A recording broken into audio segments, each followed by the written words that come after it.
आज हम बात करने वाले हैं दूसरों को क्षमा करने के विषय में। इसे हम क्षमा कहते हैं, जिसमें हम लोग सच में क्षमा करते हैं। बाइबल हमें दूसरों को क्षमा करने के विषय में बताती है। क्षमा करने की जो मुख्य नींव है, ये दूसरों को क्षमा करने के साथ जुड़ी है, इस कारण क्योंकि मसीह में का प्रभु हमें क्षमा करता है। देखिए, ये बहुत ही मुश्किल होता है कि हम दूसरों को क्षमा करें जब तक हमें क्षमा ना मिले।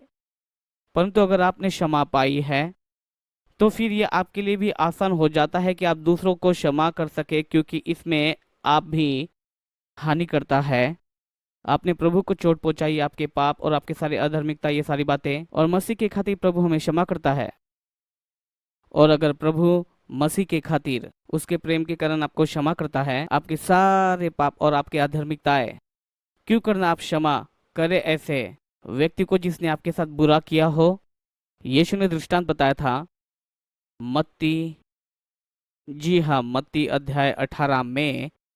और उसने उनसे कहा क्षमा करने के महत्व और क्या होता है जब एक व्यक्ति क्षमा करने से इनकार करता है। मैं ये पढ़ना चाहूंगा मत्ती 18 और वचन 23 के आरंभ से।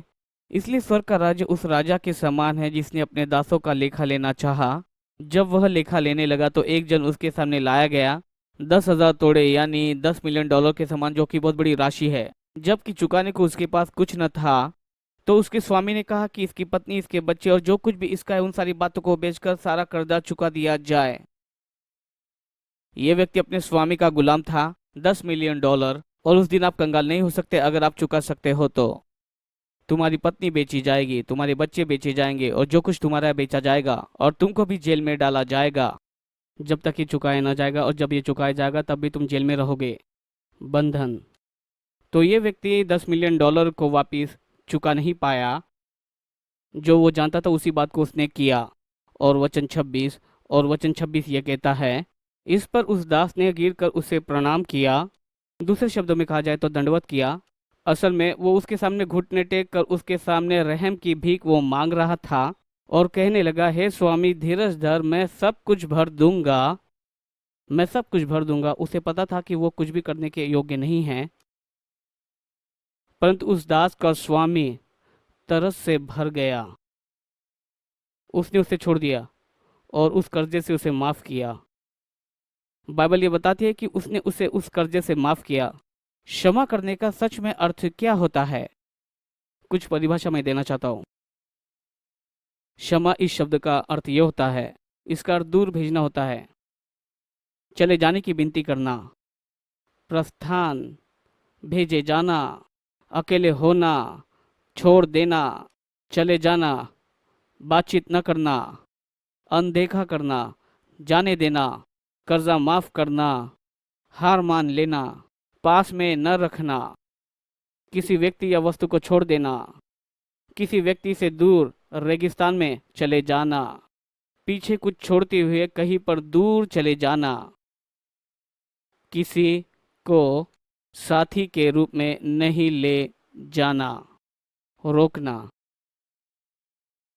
ये ऐसा नहीं कि किसी ने मेरे साथ में कुछ किया था और मुझे याद नहीं आ रहा है कि उसने मेरे साथ क्या किया था। ये ऐसा नहीं। हम लोगों को याद करते हैं। और क्षमा जो है, ये एक ऐसी बात है जिसमें किसी ने आपका साथ छोड़ दिया हो। और ये तो आसान हो जाता है एंड्रू वोमेक को क्षमा करना, अगर एंड्रू ने मेरे साथ में कुछ गलत नहीं किया हो, क्योंकि उसके लिए क्षमा करना आसान हो जाता है। अगर एंड्रू ने मेरे साथ में कुछ किया है तभी क्षमा करना फिर कठिन हो जाता है, क्योंकि उसने मेरा उल्लंघन किया था। लेकिन बाइबल यह कहती है कि मैं क्षमा किया गया हूँ और मेरे पाप जितना पूरब से पश्चिम दूर है उतने ही दूर हटाए गए हैं। तो मुझे इन सारी चोटों और उल्लंघनों को दूर करने की आवश्यकता है, ताकि मैं इसको अकेला छोड़ दूं, रेगिस्तान में रहने दूं और इसके विषय में बात ना करूं। अगर तुम्हारे मन में आए तो इसे भेज दे। अगर ये उठ खड़ा होता है तो इसे छोड़ दे, इसकी तरफ ध्यान न दे, इसे अकेला छोड़ दे। और प्रभु हमारे पापों को फिर जाने देगा। उसने कहा, मैं तेरे पापों को तेरे सम्मुख नहीं लाऊंगा, मैंने क्षमा किया है। लेकिन जब इस कहानी में हम आगे बढ़ते हैं, हमारे पास समय तो नहीं है, लेकिन जब हम इसे आगे देखते हैं, जिस व्यक्ति का 10 मिलियन डॉलर का कर्जा माफ किया गया, लेकिन वो अपने कर्जदार को माफ नहीं करता है। हो सकता है कि $5 या फिर $25 उसे वापस लौटाओ, अन्यथा अभी इसी वक्त जेल में डालो। जब उस मालिक को जिसने $10 मिलियन के कर्जों को माफ किया, उसको ये बात जब पता चली, उसने अपनी क्षमा को वापस लिया और उसे जेल में डाल दिया। फिर यीशु ने इस दृष्टांत का अर्थ बताया। 34 वचन कहता है कि उसके स्वामी ने क्रोध में आकर उस व्यक्ति को दंड देने वाले के हाथों में सौंप दिया, ताकि वो उन सारी बातों को दे सके जो उसके ऊपर में लागू था। इसी प्रकार तुम में से हर एक अपने भाई को क्षमा न करेगा तो मेरा पिता जो स्वर्ग में है तुमसे भी वैसा ही करेगा।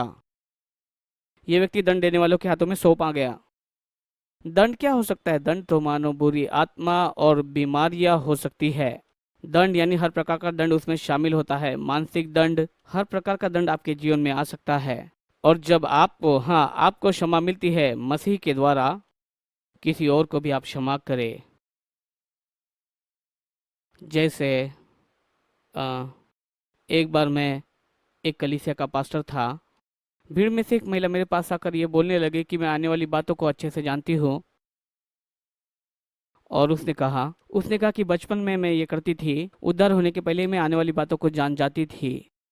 क्या ये पवित्र आत्मा है जो मुझे आने वाली बातों को बताती है? मैंने कहा मुझे नहीं लगता है, लेकिन ये कोई अलौकिक आत्मा है, यह ज्योतिषी की आत्मा है, पवित्र आत्मा नहीं है। मैंने कहा कि मेरे पास तो नहीं, लेकिन यीशु के पास में जाकर मांगो। उसने कहा कि इसके विषय में उसने प्रार्थना की और उसे फिर ठीक लगा। अगर तुमने यीशु से बात की और यीशु ने कहा कि ये ठीक है, तो फिर ये ठीक है। और ये 1986 की बात है और वो वहां पर बैठकर टीवी देख रही थी, क्योंकि अंतरिक्ष यान जाने वाला था। 7 अंतरिक्ष यात्री जाने वाले थे, जिसमें एक स्त्री भी शामिल थी। कल जो अंतरिक्ष यान में वो गई थी उसके विषय में कुछ बताने वाली है। और जब वो वहां पर बैठी हुई थी, इस स्त्री के साथ में कोई बात करने लगा, वो तो मरने वाली है, वो तो मरने वाली है, वो मर जाएगी। और जानते हैं, अगले दिन ये अंतरिक्ष यान निकला और फिर आकाश में ऊंचा उड़ने लगा, और सारे 7 अंतरिक्ष यात्री भी, उनमें से एक तो स्कूल की टीचर थी, अपनी जाने गवा बैठे। ये स्त्री मेरे पास आकर कहने लगी कि जो कुछ भी मैं सुनती हूँ ये पवित्र आत्मा की ओर से नहीं है, आप प्रार्थना कीजिए। मैं थका हुआ था, प्रार्थना नहीं करना चाहता था उसके छुटकारे और उसके सारी बातों के लिए। जो शैतान कार्यरत थे उस पर मैंने अधिकार लिया और उसको बाहर निकलने की आज्ञा दी।